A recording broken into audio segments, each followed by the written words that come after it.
Bismillahirrahmanirrahim. Bertemu kembali pada video yang kedua kali ini. Kita akan coba bahas tentang soal-soal yang berkaitan dengan eh, neraca massa. Ya. Pada pertemuan yang lalu kita sudah bahas tentang neraca massa itu ada dua model. Terkait dengan model yang pertama adalah neraca massa menggunakan proses yang tanpa ada reaksi. Yang kedua dengan eh,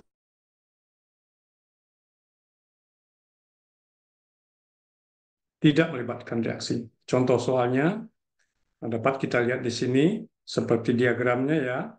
Ada alginate dengan komposisi. Ini yang pada pertemuan sebelumnya kita bahas ya. Bahwasanya kita harus detail dengan ini ya, komposisi bahan baku yang kita gunakan itu apa saja gitu ya. Ini dalam konsep tanpa ada reaksi. Sekali lagi tanpa ada reaksi. Alginate ada 80%. Kemudian ada H2O atau air di situ 20%. Artinya dalam bahan baku yang kita punya itu ada 80%-nya alginate dan 20%-nya adalah air, gitu ya, dari total bahan. Ya. Kemudian kita masukkan ke dalam evaporator dengan kapasitas 5.000 kilogram per jam. Dengan suhu, katakan suhu evaporator yang kita gunakan itu adalah 132 derajat Celcius dengan tekanan 150 mm Hg. Ini keterangan ini dituliskan dengan detail. Sekali lagi, sebelum lalu ini sudah kita bahas. Kemudian kita buatkan aliran yang keluar. Ya, ada uap yang melalui bagian atas daripada evaporator itu, uap air tentunya. Kemudian ada produk yang kita ingin dapatkan, yaitu alginate dengan komposisi akhir 99,7% dan air 0,3%. Nah, di sini bisa kita pastikan ya, komposisi awal tetap 100%, komposisi akhir juga 100%. Ya. Kemudian di situ kita ketemu air gitu ya, yang air yang nanti akan kita keluarkan, kemudian kita embunkan. Nah, ini prosesnya seperti ini.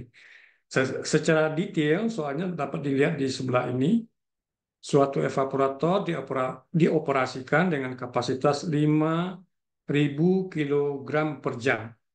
Artinya, sampel yang kita bisa masukkan ke dalam satu kali proses, kalau sistem batch ya, satu kali proses adalah 5.000 kilogram per jam. Tidak boleh lebih daripada itu, tidak boleh kurang daripada itu. Ini informasi daripada soal. Kemudian akan menaikkan konsentrasi awalnya dari 80, alginate itu 80%, menjadi 99,7%. Ya, seperti yang terlihat pada gambar ini. Untuk mengubah konsentrasi alginate sampai 99,7% dilakukan pemanasan pada suhu 132 ini, 130 derajat Celcius dan 150 mm Hg. Kemudian perintah soalnya adalah dari data atau informasi yang kita dapatkan dari sini, buatlah neraca massanya. Ya. Sekarang kita lihat bagaimana soal ini diselesaikan. Tentu kemarin kita masih ingat lagi bahwasanya kita beri simbol atau nomor gitu ya. Setiap bagian mana yang nanti akan kita hitung. Supaya tidak ada bagian yang terlepas daripada perhitungan yang akan kita lakukan. Yang pertama tentu bahan baku masuk atau input. Alginate 1, kemudian kita berikan simbol air yang keluar 2 gitu ya, yang ke atas ini. Kemudian ada komposisi produk akhir 99,7%, kemudian H2O 0,3%. Ya, kita beri simbol atau angka di sini angka 3 sebagai pengingat kita gitu ya, mana bagian yang nanti akan kita hitung. Kemudian ada 4 dan 5. Ini hanya proses ya. 4, 5 ini hanya proses, bahwasanya nanti untuk mendapatkan uap itu agar terhitung maka dilakukan proses 4, 5. Diembunkan dia gitu ya, sehingga nanti beratnya bisa kita hitung begitu. Kemudian apalagi yang perlu kita lakukan untuk menyelesaikan soal itu? Ya, tentukan basis perhitungan. Ya, basis perhitungan kita asumsikan tidak ada suhu yang terlibat berubah-ubah di sini, tidak ada perubahan tekanan di sini gitu ya. Asumsinya bahwasanya sistem yang kita punya ini atau evaporator yang kita punya ini adalah steady state. Ya. Kemudian kapasitasnya. Nah, tadi kita sudah jelaskan bahwa kapasitasnya 5.000 kg per jam. Ini menjadi basic atau dasar seberapa banyak sebenarnya alginate itu yang kita gunakan pada saat dia diuapkan. Ya, artinya di sini kita bisa simpulkan bahwasanya bahan baku yang kita input di situ sebanyak 5.000 kilogram per jam. Oke, kemudian kita buatkan tabelnya, tabel neraca massa, agar lebih mudah begitu, agar kita dapat cek, agar kita dapat identifikasi satu persatu. Oke, tentu yang pertama kita cek yang di awal dulu, yang input dulu. Ya, yang input ini kita bisa pastikan fraksi air berapa dalam sampel, fraksi alginat berapa gitu ya. Berdasarkan contoh soal yang sebelumnya, bahwasanya alginat itu ada 80%. Artinya dia terdapat 0,8 secara fraksinya, kemudian sisanya adalah air. Karena fraksi ini merujuk kepada jumlah komponen secara keseluruhan. Tentu di sini kita bisa pastikan jumlah komponen air dan alginat itu sama dengan satu, gitu ya, sama dengan satu. Jadi berdasarkan informasi daripada persentasenya, kita bisa pastikan bahwasanya ketika dia terdapat 80%, masa fraksinya adalah 0,8. Kemudian H2O 20%, berarti fraksinya 0,2. Maka totalnya sama dengan satu atau 100% kalau kita hitung berdasarkan persentase. Kemudian kita tahu sampel kita ada 5.000 kilogram per jam, ya, berdasarkan kapasitas daripada evaporator. Maka dalam 5.000 itu kita pasti tahu bahwasanya berapa fraksi alginat ada di situ, atau berapa banyak alginat ada di situ. Nah, tentu dengan cara yang mudah, jika fraksinya 0,8, sementara totalnya ada 5.000, maka beratnya sama dengan 4.000. Artinya 4.000 komponen alginat terdapat di dalam sampel yang kita gunakan. Sisanya adalah air. Tentu 5.000 dikurang 4.000, sisanya 1.000 atau 0,2 dikali dengan 5.000. Ya, jumlahnya sama dengan 1.000. Ini adalah komponen bahan baku awal. Ya, air ada 1.000, alginat ada 4.000. Kemudian kita lakukan proses tertentu pada suhu dan tekanan yang sudah ditentukan tadi. Kita menginginkan, ya, inginkan fraksi akhir, ini fraksi outputnya 0,997, gitu ya, 0,003. Ini fraksi fraksi akhirnya, atau dalam persentasenya adalah 99,7 atau 0,3%. Totalnya tetap sama dengan satu. Ya, selama proses pemanasan dilakukan, yang perlu kita tahu bahwasannya tidak ada perubahan komposisi atau perubahan berat atau perubahan massa daripada alginat. Ya, tidak ada perubahan massa daripada alginat. Nah, sehingga nanti beratnya tetap, artinya berat awalnya tetap 4.000, berat ini tetap 4.000. Nah, yang berubah apa? Yang berubah adalah jumlah air. Ya, jumlah air yang berubah, gitu ya. Kalau kita gunakan rumus, ya, fraksi gitu ya, kita dapatkan misalnya kita menginginkan fraksi produk gitu ya, fraksi produk itu komposisi produk ya, mohon maaf, 99,7 adalah alginat, air 0,3% gitu ya, 0,3% adalah air gitu ya. Produk itu ya, produk di dalam produk itu ya, dikali dengan fraksinya atau dikali dengan presentasi daripada alginat itu, maka itu adalah produk akhirnya. Ya, diulangi ya, fraksi dikali dengan produk akhir, ini fraksi, ya, dikali dengan produk akhir itu akan sama dengan berat sesungguhnya daripada alginat. Ya, 99,7, 0,997 gitu ya, dikali dengan berat produk akhir ini itu akan sama dengan 4.000. Ya, begitu juga jumlah air gitu ya. Jumlah air dikali dengan produk akhir maka akan kita peroleh beratnya sebanyak ini gitu ya.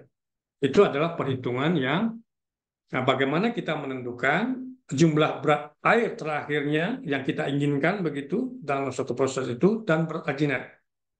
Ingat, ketika kita ingin meningkatkan konsentrasi alginat, maka yang dikurangkan adalah airnya, bukan jumlah alginatnya gitu ya, tetapi jumlah airnya. Berdasarkan perhitungan ini kita bisa selaraskan begitu ya. Di sini 0,997, ini berdasarkan persentase 99,7 gitu ya. Kemudian masanya segini. Ya, ini persentase apa namanya fraksinya berdasarkan total. Dan total bahan ini ada 4.000 ya atau fraksinya 0,997.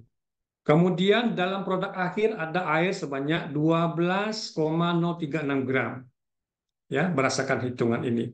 Maka kalau kita lihat di sini kita bisa pastikan komposisi awal komposisi awal dan komposisi akhir ini akan sama dengan 5.000. Ya, komposisi awal, komposisi akhir akan sama dengan 5.000. Sekarang kita lihat bagaimana memastikan perhitungan itu benar gitu ya. Kita pergi ke grafik yang di bawah atau kepada tabel yang di bawah. Ya. Tajiran 4.000 yang awal, air 1.000, totalnya 5.000. Ya, ini adalah input awal. Lajunya 0 gitu ya, tidak ada perubahan, itu maksudnya. Ya, tidak ada perubahan daripada alginat ini. Kemudian air dengan kelajuan alir 987,64 kg per jam. Gitu ya. Maka yang keluar hanya air. Ini yang keluar hanya air. Gitu ya, yang keluar hanya air. Kemudian jumlah ini tetap sama ya. Kemudian karena ini jumlahnya 1.000 dikurang 987,964, jumlahnya kira-kira sekitar 12,036. Oke ya. 12,036. Jadi kalau ini dijumlahkan dengan yang ini, hasilnya akan sama dengan 1.000. Oke. Kemudian ini dijumlahkan ke bawah, yaitu 4.000 ditambah dengan 12,036. Hasilnya sama dengan 4.012,036. Ini dijumlahkan dengan 987,964, jumlahnya akan sama dengan 5.000. Berdasarkan perhitungan ini, maka neraca massa berdasarkan tanpa adanya reaksi bisa dipastikan perhitungan yang kita lakukan itu sudah benar. Oke, ini adalah bagaimana kita menggunakan perhitungan ketika kita mengasumsikan sistem kita steady state, kemudian tidak ada reaksi yang terlibat, maka perhitungannya dapat dilakukan dengan cara yang seperti ini. Oke. Bisa dilakukan dengan menggunakan tabel gitu ya. Tapi bagi yang memiliki ingatan yang kuat gitu ya, boleh langsung dituliskan gitu ya dalam lembaran apa gitu ya, dalam lembaran atau check sheet gitu ya, atau lembaran-lembaran yang mudah dipahami bagi yang memiliki ingatan yang kuat seberapa banyak misalnya sampel yang di awal atau bahan baku yang diinput seberapa banyak yang dihasilkan. Oke, kita teruskan dengan perhitungan bagaimana misalnya dalam suatu proses terjadi reaksi, dalam suatu sistem terjadi reaksi. Yang ini biasanya memang melibatkan pengetahuan tentang kimia begitu ya. Ketika kita menggunakan dua bahan atau lebih dicampur dalam suatu reaktor. Kita lihat contoh ini, yaitu 1, 2, 3, 4. Ya. Ini memberikan tanda sama dengan yang sebelumnya. Kita berikan tanda untuk memudahkan perhitungan. 1, bahan baku yang masuk, atau komponen A dan komponen B. Kemudian ada 2, ya ini produk gitu ya. Kemudian ada apa namanya, ada produk atau produk samping gitu ya. Juga ada produk utama. Gitu. Kita lihat contohnya secara detail ya. Suatu reaktor dengan kapasitas 2.000 kg per jam. Artinya dalam reaktor itu memang mampu menampung 2.000 kg per jam. Produk C. Artinya produk C terakumulasi di dalam sistem ini, di dalam reaktor ini sebanyak 200 kg. Ya. Menggunakan bahan A dengan berat molekul, tadi di awal kita masih ingat lagi bahwasanya kita harus detail dengan komponen yang kita gunakan. Sebagai contoh, masanya berapa, berat molekulnya berapa, kalau ada konsentrasi, konsentrasinya berapa gitu ya. Kita harus detail, apalagi yang berkaitan dengan perhitungan menggunakan reaksi. Oke. Produksi ada 200 yang mereaksikan gas A dengan berat molekul 44 gram per mol, kemudian gas B dengan berat molekul 17 gram per mol pada suhu 150 derajat Celcius, tekanan 5 atm, menjadi produk C. Jadi produk C yang 200 kg per jam ini berat molekulnya 60. dan bahan D berat molekulnya 18. Ya. Kemudian di dalam soal yang sama juga diberikan informasi tambahan bahwasanya konversi reaksi 60% dan rasio mol A dan mol B 1,4. Ya, artinya dari ketika kita tambahkan A dengan B itu maka produk yang dihasilkan itu cuma 60% begitu ya. Sementara rasio mol A dan mol B masing-masing berarti bereaksi 1:4. Nanti kita lihat perhitungannya di tabel sebelah gitu ya. Bahan A dan bahan B sisa akan keluar dari bagian atas, ini sebagai bagian sisa, dan bahan CD keluar di bagian bawah reaktor. CD keluar dari bagian bawah reaktor. Ya, nah, mungkin ini perlu diperbaiki simbolnya nanti dari B ke C ke D gitu ya. Kemudian dari informasi soal ini, buatlah neraca massa berdasarkan data-data tersebut. Ya, tentu konsepnya kita memahami dulu prinsip reaksi kimia secara stoikiometri berdasarkan informasi dari soal ini. Oke, A tambah 2B menghasilkan C ditambah D. Ini reaksi yang terjadi di dalam reaktor. Ya, ini reaksi yang terjadi di dalam reaktor. Dengan jumlah kalor yang terlibat di situ, ya karena dia merupakan reaksi endoterm ya, memerlukan panas tentunya. Ini 150 ya. Nah, dia memerlukan kalori sebanyak 5.000 per mol, 5.000 kalori per mol. Ya, ini sebagai informasi tambahan. Sekarang bagaimana kita menyelesaikan soal ini? Ya, mirip dengan soal yang sebelumnya. Ya, tentu kita pastikan dengan memberikan nomor gitu ya, sesuai dengan yang ada dari soal tadi. Masuk, ini produk yang dihasilkan, ini sisanya gitu ya, atau bahan yang tidak bereaksi begitu. Oke, bisa A bercampur dengan B atau A dan B itu saling berpisah satu sama lain. Kemudian kita tentukan basis perhitungan. Kembali lagi dengan contoh yang sebelumnya. Kembali kepada basis perhitungan. Asumsi steady state. Kita asumsikan tidak ada perubahan suhu, tidak ada perubahan tekanan, atau perubahan kalor di situ ya dalam sistem kita. Kapasitasnya C. Ya, kita tahu C itu ada produk yang dihasilkan ya, 200 kg per jam. Konversinya 60%. Ya. Konversi ini artinya jumlah mol yang bereaksi dibagi dengan jumlah mol reaktan mula-mula. Ya, itu yang dimaksud sebagai apa ini? Konversi reaktan. Ya. Seberapa banyak dia diubah dari bahan baku atau dari reaktan menjadi produk, gitu ya. Kemudian rasio mol A dan mol B 1:4. Mol A dan mol B itu rasionya 1:4. Oke, itu berdasarkan informasi soal. Kemudian tentu kita buatkan tabel. Nah, kalau kita bisa lihat di sini ini menggunakan Excel ya. Yang hijau ini diketahui ya, diketahui. Sementara yang kuning ini perhitungan konversi dan rasio mol. Gitu ya. Sekarang kembali ke soal yang sebelumnya. Apa yang sudah kita ketahui? Tentu reaksi antara A dan B menghasilkan CD ya. A, B menghasilkan CD. Ya, A, B, CD. Ya. Tentu di sini ada koefisiennya. Ini koefisiennya 1, koefisiennya 2, koefisiennya 1, koefisiennya 2. Kembali ke sini.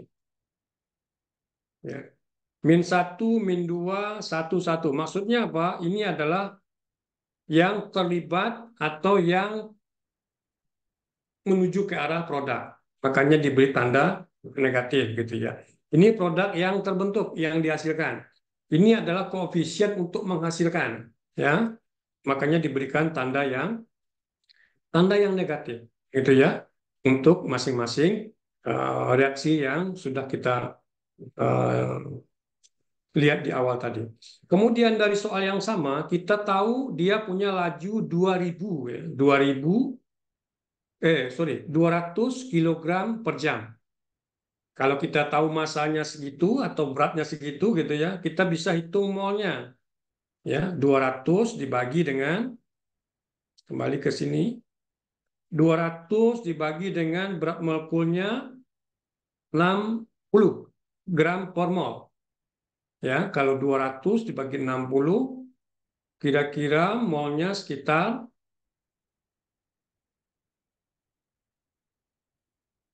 ya, 200 dibagi 60, kira-kira molnya sekitar 3,3,3,3. Ya, 200 dibagi 60 sekitar 3,33. Ya, nanti bisa dihitung sendiri ya. 200 dibagi dengan 60. Ini mol yang sudah kita ketahui dengan pasti. Ya, mol produk kita sudah tahu dengan pasti. Kembali ke persamaan reaksi. Ya, mol C sama dengan mol D. Ya, oleh sebab itu di sini dituliskan ya, C dengan D itu sama. Oke ya, 3,33, 3,33. Untuk yang D, ya D, ya. Karena kita mengasumsikan reaksi D dan D itu koefisien reaksinya sama. Ya, maka molnya juga diasumsikan sama begitu ya. Kemudian seberapa banyak mol yang bereaksi daripada A dan B sesuai dengan koefisien reaksinya. Ya, 2B dan 1A. Maka di sini tinggal dikalikan saja. Oke, 3,33 dikali dengan negatif 2,00. Hasilnya sekitar segini, 6,667 gitu ya. Begitu juga untuk yang A. Oke ya, ini yang untuk A. Diperoleh hasilnya seperti ini. Kemudian kita akan menghitung seberapa banyak misalnya A itu bereaksi dengan B. Tadi kita tahu untuk mendapatkan dia akan bereaksi sebanyak berapa? Sebanyak 60%. Ya. A dan B menghasilkan sebanyak 60%. Maka yang kuning-kuning ini 5,556 mol gitu ya. 2,22 22 mol. Ini perhitungan berdasarkan konversi dan rasio mol ya dari masing-masing komponen A dan komponen B. Yang 00 ini tidak terlibat gitu ya. Yang 00 ini tidak terlibat. Oke.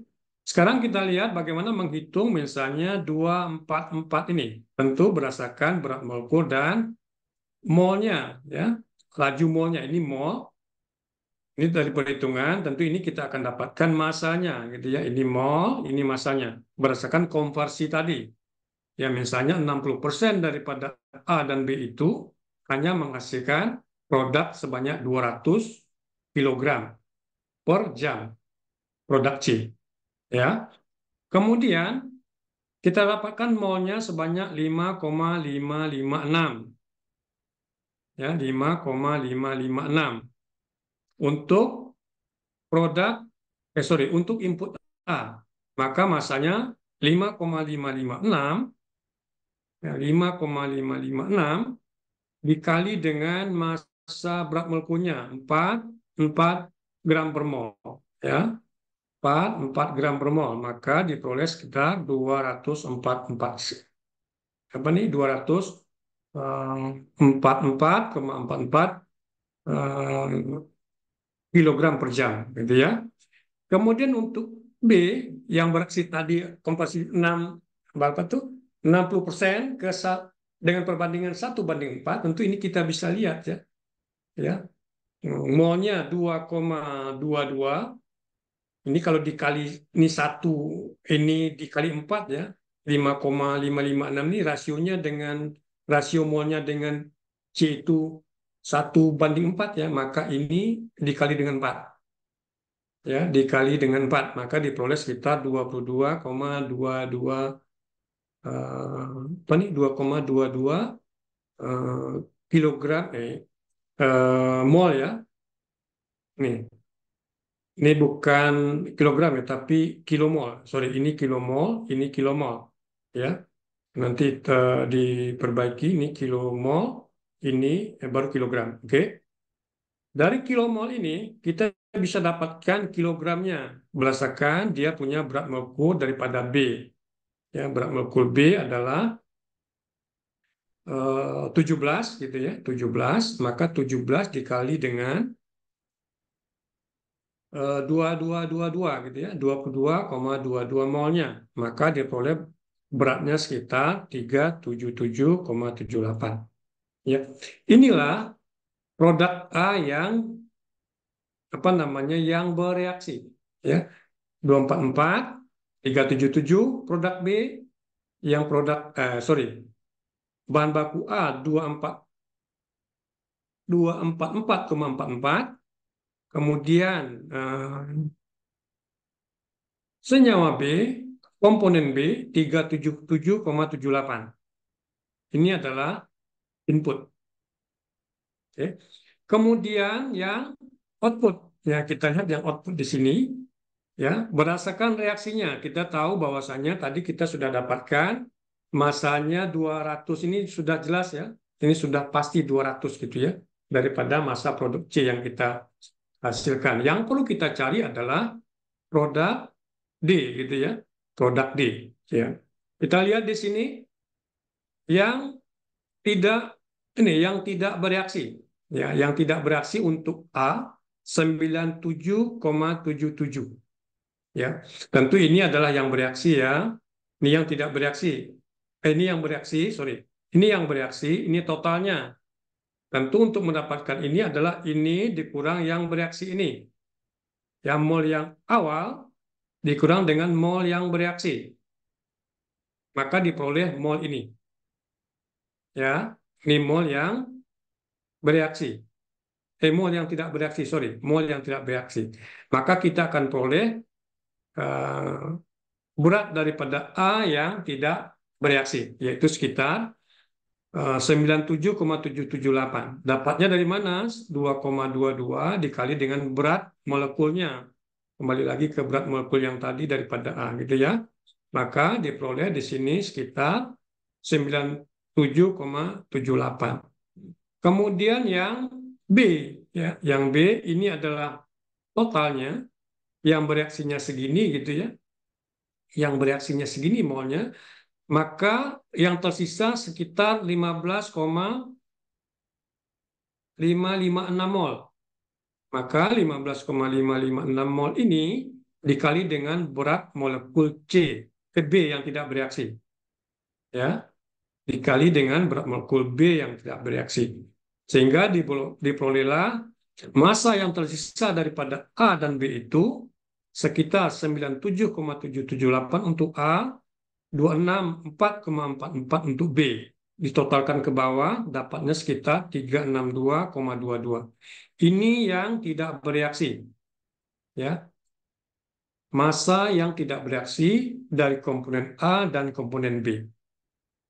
Kemudian, yang kita peroleh adalah ini produknya. Ya, 200 dan 60 yang produk B. Gitu ya. Karena molnya sama ini, mol yang terbentuk ini sama, maka 3,33 ini dikali dengan berat molekul daripada D. Ya, hasilnya sekitar segini.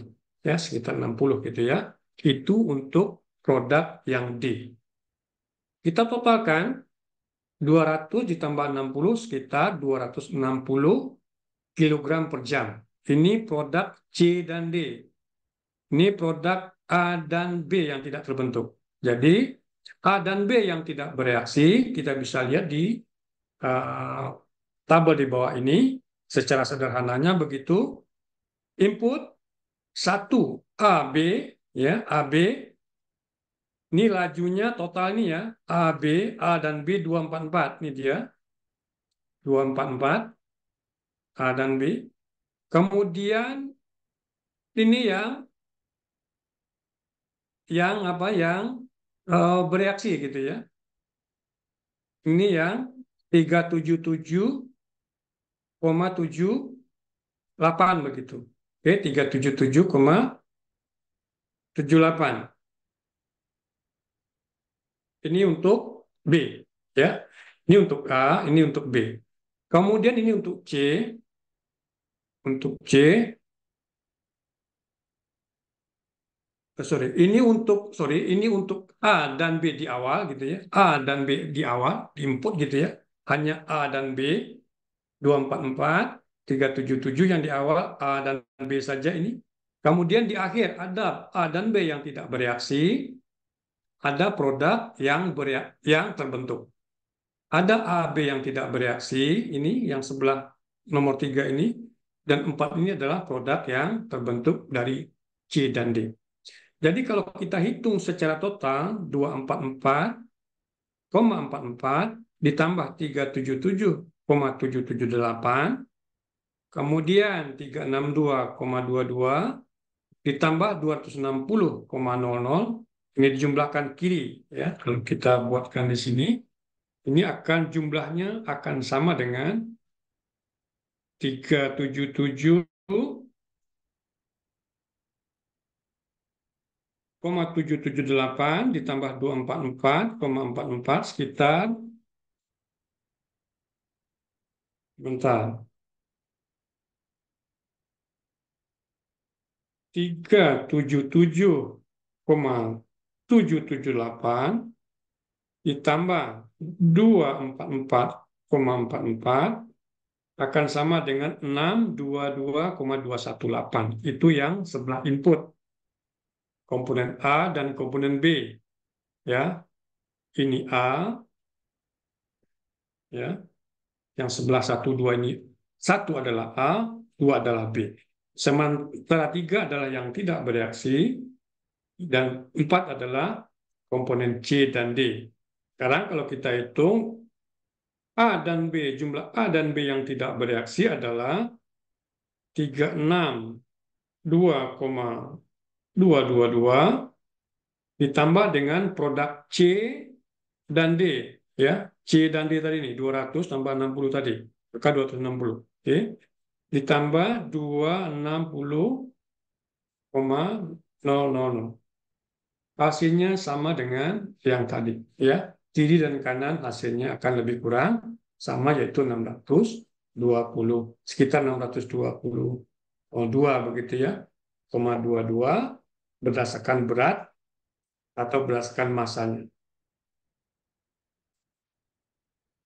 Kemudian kita lihat contoh yang lain, ya. Itu tadi kita bisa gambarkan dengan cara yang apa namanya, ada tanpa reaksi, kemudian dengan reaksi gitu ya. Yang ini perlu diulang-ulang agar perhitungannya bisa lebih mahir begitu ya dengan informasi yang diberikan, ya. Kita bisa lihat berbagai macam contoh soal yang bisa memperlancar kita dalam bagaimana menghitung, khususnya dalam melibatkan reaksi. Kalau yang tidak melibatkan reaksi tadi cukup sederhana, tetapi kalau melibatkan reaksi, kita harus melakukan perhitungan secara stoikiometri, melibatkan rasio molnya, melibatkan konversinya, begitu ya. Sehingga nanti perhitungannya lebih kepada bagaimana massa yang dihasilkan, massa produk samping misalnya yang tidak bereaksi, kemudian bahan baku yang digunakan. Seperti contoh yang sudah kita lihat tadi. Kemudian kita lihat contoh proses yang lain, yaitu proses ekstraksi gelatin di sini. Nah, di sini bisa kita gambarkan, kalau ekstraksi gelatin tentu adalah reaksi yang tidak melibatkan, atau katakanlah proses yang tidak melibatkan reaksi gitu ya, hanya mengambil komponen gelatin begitu ya dari sampel yang kita asumsikan mengandung gelatin. Gitu. Sebagai contoh di sini ya, dari skew conveyor, ini spesifikasi alatnya gitu ya. Kemudian dari storage apa ini, asam asetat F124 dimasukin ke sini. Artinya ketika kita ambil dari sampel apa namanya, dari sampel conveyor ini, kemudian dari storage kita masukkan ke dalam ekstraktor begitu dengan tipe R120. Yang setelah dilakukan proses ekstraksi gitu ya dalam waktu tertentu, kemudian kita sentrifuge untuk menghilangkan atau membuang ya, komponen yang mengental itu atau yang berbentuk gel itu ya, kemudian dipisahkan dengan yang berbentuk cairan. Katakan dari peralatan J123 gitu ya, conveyor 123, ini komponennya protein sekitar 1255,985. Ini proteinnya. Kemudian lemak 0,8662, air 11,9035 kilogram, kalsium sulfat 0,6827, kemudian magnesium sulfat 0,1092 kilogram. Ini dari Q conveyor J123. Kemudian dari tangki CH3COH ya 1,5812.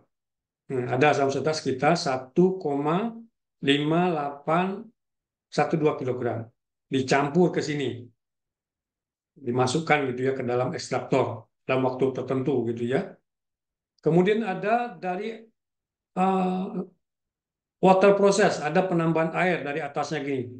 Penambahan air dari sini sebanyak 1269,5482. Ini air dari sini. H2O dari atas gitu ya. Kemudian ditotalkan keseluruhannya seberapa banyak bahan baku awal dari conveyor J124, 123, dari storage asam setat 124, kemudian dari water process ya sebanyak 1269,5842. Totalkan ini ya ditotalkan keseluruhannya diperoleh berat sekitar 2540,6775 kilogram. Ini jumlahnya ya. Kemudian diperoleh gelatin di sini. Setelah centrifuge ya, setelah dibuang larutannya kita ambil dia punya ininya gitu ya, kita timbang masing-masingnya gitu. Kemudian dicek komposisinya dari produk yang kita peroleh atau dari ekstrak yang kita peroleh, gitu ya. Berdasarkan informasi hasil analisis diperoleh protein sekitar 1193,187 kandungan proteinnya gitu ya dari komponen yang kita dapatkan. Kemudian lemak 0,8229. Kemudian air 1217,3941 kilogram. Kemudian ini kalsium sulfat 0,6486, magnesium sulfat 0,1037, asam asetat 1,4871, kemudian weight percent. Nah, ini sisanya gitu ya, yang produk samping tadi itu 127,010339. Kalau ditotalkan semua, termasuk air, termasuk produk samping, termasuk gelatin dengan komposisi protein lemak dan seterusnya itu, maka diperoleh totalnya adalah 2540,6775. Artinya dari neraca massa ini atau dari tabel neraca massa ini kita bisa simpulkan bahwasanya tidak ada yang terlepas atau tidak terhitung dalam proses ekstraksi gelatin yang sudah kita lakukan, di mana ini bisa dibuktikan bahwasanya berat bahan baku yang dimasukkan dengan bahan produk atau produk yang dihasilkan itu beratnya sama. Ini membuktikan bahwa perhitungan yang kita lakukan dalam menggunakan konsep neraca massa itu sudah sesuai gitu. Oke, itu 3 contoh yang mungkin kita bisa lihat bagaimana penerapan neraca massa nantinya ketika kita ingin mengefisiensikan suatu proses perancang unit produksi. Kemudian kita kembali mengingat hal-hal penting apa saja yang harus kita ketahui agar proses perhitungan neraca massa itu bisa kita lakukan dengan baik. Ya, yang pertama tentu harus mengetahui apakah proses berlangsung dalam keadaan steady state atau tidak. Ya, kalau tidak, diusahakan dalam keadaan steady state agar perhitungannya lebih simpel dan lebih sederhana begitu ya. Kemudian, apakah proses tidak menyangkut reaksi kimia? Ya, apakah proses itu menyangkut reaksi kimia atau reaksi fisik gitu ya? Atau tidak menyangkut reaksi kimia gitu ya? Mohon maaf. Apakah proses ini melibatkan reaksi kimia atau tidak gitu ya? Atau hanya fisik saja gitu ya? Nah, itu perlu dipastikan. Walaupun sesungguhnya tidak ada proses yang benar-benar kimia saja dan benar-benar fisik saja gitu ya. Biasanya ketika kita melibatkan suhu ada proses-proses yang antara keduanya gitu ya. Walaupun komposisinya atau jumlahnya sangat kecil. Kemudian yang terakhir adalah apabila ada reaksi kimia sebaiknya dipakai satuan mol. Ya, gunakan satuan mol. Karena zat-zat bersangkutan secara stoikiometri. Makanya tadi dalam perhitungan sebelumnya kita selalu menggunakan kemol terlebih dahulu, gitu ya, supaya kita mendapatkan berat yang tepat. Tadi kita mendapatkan produk C 200 kilogram, maka molnya dicari terlebih dahulu. Ya, berapa dapat molnya, kemudian itu digunakan basis perhitungan untuk komponen yang lain. Karena kita tahu di situ reaksinya tadi A tambah 2B sama dengan C ditambah D, maka kita bisa pastikan apa namanya komposisi yang lain mengikut reaksi itu. Ya, berdasarkan koefisien reaksinya, berdasarkan konversinya, dan berdasarkan rasio molnya. Oke, saya rasa cukup sekian perkuliahan neraca massa tentang contoh-contoh soal dan penyelesaiannya. Kita ketemu lagi di lain waktu dan kesempatan. Assalamualaikum warahmatullahi wabarakatuh.